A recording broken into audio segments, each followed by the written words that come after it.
Good morning. Happy Sunday. So nice to see you all. It's Bonnie here on another beautiful, glorious Sunday, start of our week. It's kind of always nice to start the week off on a positive note, which is talking to you in our Sunday chats. So, last week was an interesting week. We talked about procrastination. If you recall, if you didn't get to see the recording, if you missed last week's live and you didn't get to see the recording, I will link it below because there was quite a response. Apparently, a lot of us procrastinate. Who knew? And if you've procrastinated watching that video, I really recommend you go and you figure out some time to do it. It's not too long, but it's interesting. A lot of people responded with, "Great advice, thanks. I didn't think of it that way, da da da da da da," and then a lot of excuses. Interesting, right? So I wanted to address one of them today because it came up a few times here on YouTube. Just people who'd watched it and talked to me directly. And that's the one of, I don't have the time. I'm so overwhelmed with all the things that I'm busy doing that I just don't have the time to do the things that I want to be doing and to get rid of, deal with the stuff I need off my plate. So I'm going to kind of call BS on that. Sorry, not sorry. Here's the thing.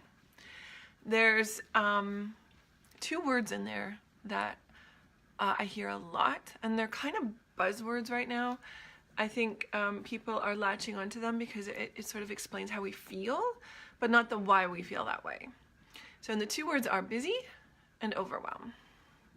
Busy and overwhelm. And the first one we'll get to in a second. I should have switched those around. But overwhelm is a feeling of I can't, and that's exactly what we were talking about in the video last week, that I can't do it anymore. I can't figure it out how to do it anymore. I'm too busy. I don't have the time. All the excuses that come along, which are really just your subconscious's way of dealing with having too much stuff to think about, too much stuff to worry about, too much stuff on your plate, and you get to the point where it kind of just I think I described it once, and I still think it's very apt. It feels like you're standing in front of a big forest, right? And you're like, I know what I need is on the other side, but it's just the brambles and the vines and everything's just so thick and overwhelming, and I don't know how to get through all that. Can I get through all? And you just kind of get like, okay, I'm not doing it. I'm going to stay here where it's kind of, it's not where I want to be, but and it may not even be comfortable, and I may not even like it, but at least I know what I'm into, right? And I think that's where a lot of us get stuck, because we just can't stop and think, okay, so how can I do this? What do I need? And if you need to get through the forest, you need to find a path, right? Perhaps someone has made a path already somewhere that you can look for. One of the things I suggest is looking for people who've already done what you want to do and seeing where they started. What sorts of things are they doing? What habits do they have? Where do they go? What tools do they use? It doesn't mean that's what you're going to do, but it'll get you started. And it's really just one step at a time, like everything else. So the overwhelmed feeling is because there's a mass of stuff, and you can't immediately see the way through it. But that doesn't mean there isn't multiple ways through it.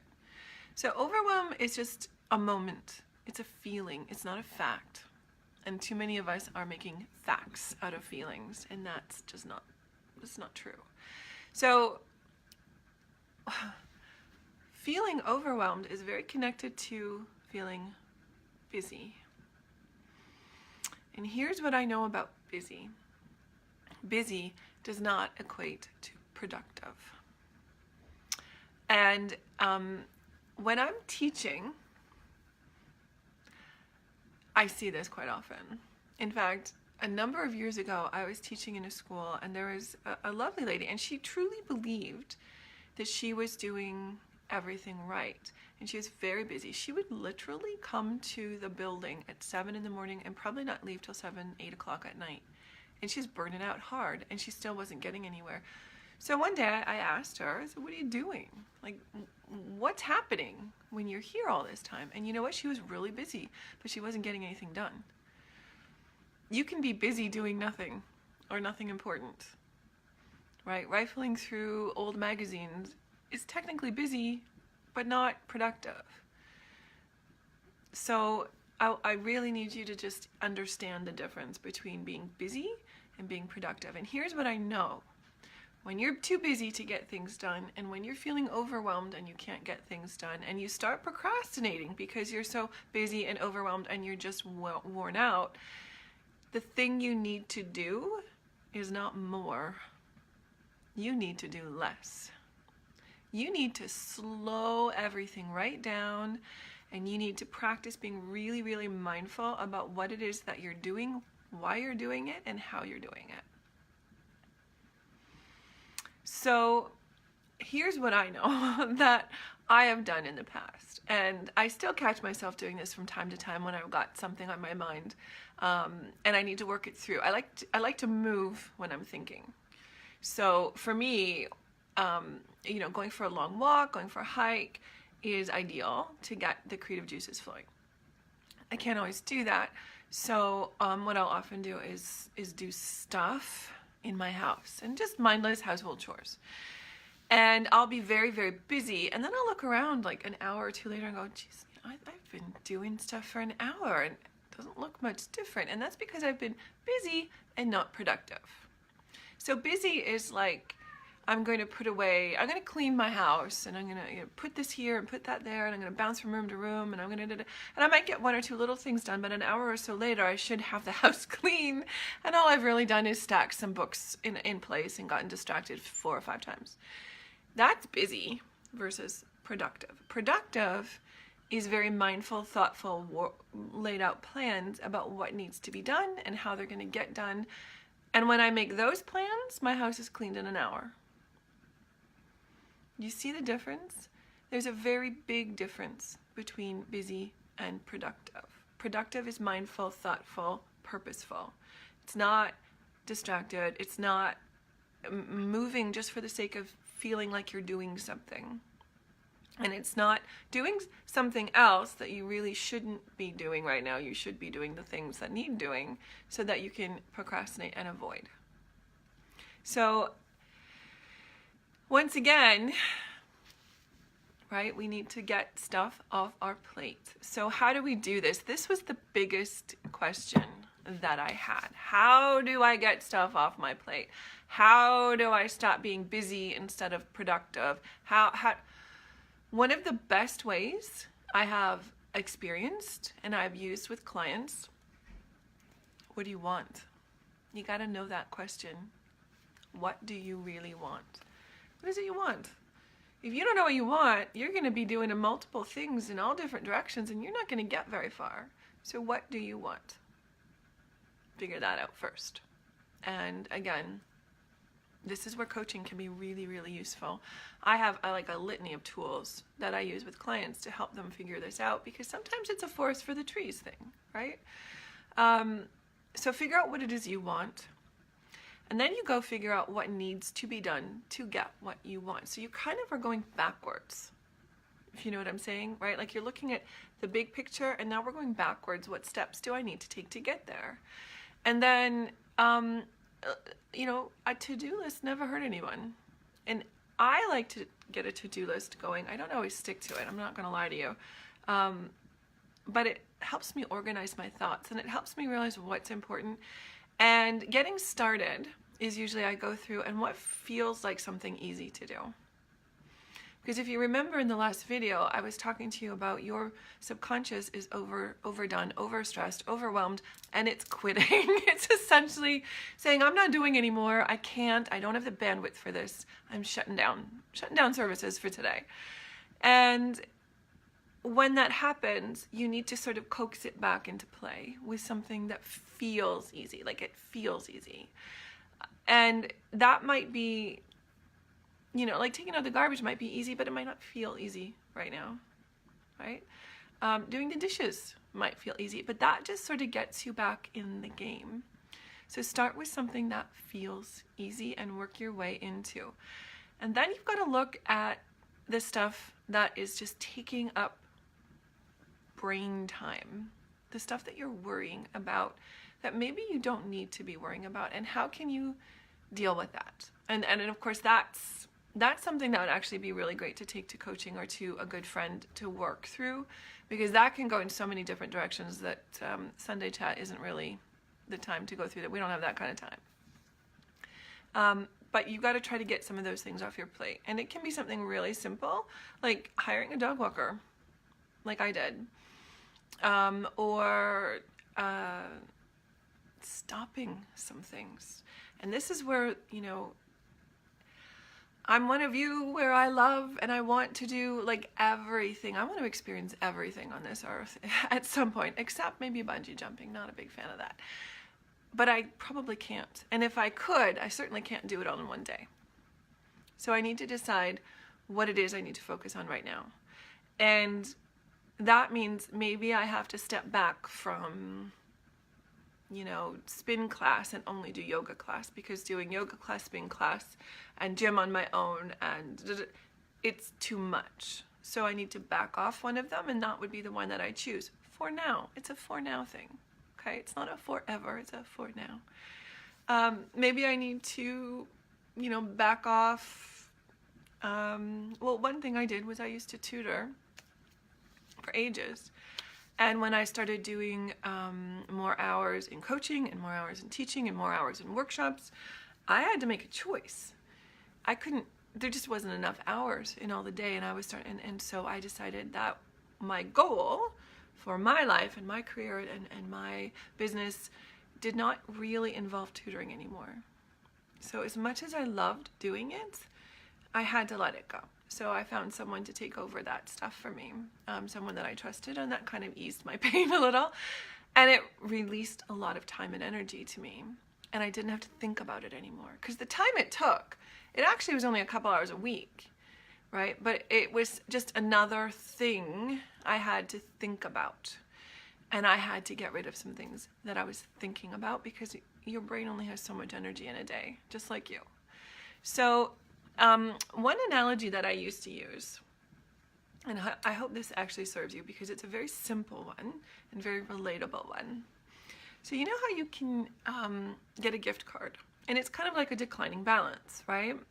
So you get a gift card for, say, $100 to whatever store you like, and you go in and you spend it, and the balance goes down, and you don't get any more unless you reload it. Okay, so you're with me?